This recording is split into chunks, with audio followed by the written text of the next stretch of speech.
এই গ্রুপের বাকি দুই দলের কথা বলছিলাম, কলম্বিয়া এবং কঙ্গো। কঙ্গো একটা পয়েন্ট পেয়েছে পর্তুগালের সঙ্গে। কলম্বিয়া এই ম্যাচটা জিতে তারা চাইবে পয়েন্ট টেবিলে শীর্ষস্থান নিশ্চিত করতে।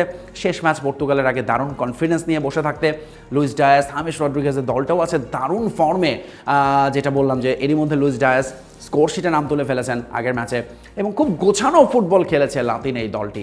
ফলে তারা আজকেও পরিষ্কার ফেভারিট হিসেবে এই মাঠে নামছে, এবং এগেইন এই ম্যাচটা জিতলে অনেকটাই চ্যাম্পিয়ন হিসেবে রাউন্ড অফ 32-তে যাওয়া নিশ্চিত হবে। সেক্ষেত্রে আরেক গ্রুপের থার্ড টিমের সঙ্গে খেলতে হবে তাদেরকে, এবং সেটাই নিশ্চয়ই লক্ষ্য হবে কলম্বিয়ার। বাইকের অতিরিক্ত খরচে চিন্তিত? নিয়ে আসুন রাইডো, মাসের খরচ মাত্র 300 টাকা। তবে এইটার আজকের রাতের পর্তুগালের বাইরে বোধহয় সবচেয়ে বড় ম্যাচ ইংল্যান্ডের, এবং তারা মুখোমুখি হচ্ছে ঘানার। যদিও পরিষ্কার ফেভারিট ইংল্যান্ড, ক্রোয়েশিয়ার সঙ্গে দুর্দান্ত পারফরমেন্স তারা করে এসেছে। হ্যারি কেইনের রাত হতে পারে কিনা। গোল্ডেন বুটের যে রেস চলছে, যেখানে এরই মধ্যে অনেকেই 5 গোল 4 গোল করে আছেন, সেখানে আসলে নিশ্চিতভাবে হ্যারি কেইন এই মুহূর্তে বিশ্বের অন্যতম সেরা ফিনিশার। তিনি চাইবেন ইংল্যান্ডকে আরও একটা দুর্দান্ত রাত উপহার দিতে। মাত্র দ্বিতীয়বারের মতো দেখা হচ্ছে এই দুই দলের। 2011 সালে একবারই মুখোমুখি হয়েছিল তারা, এবং সেই ম্যাচটা ড্র হয়েছিল।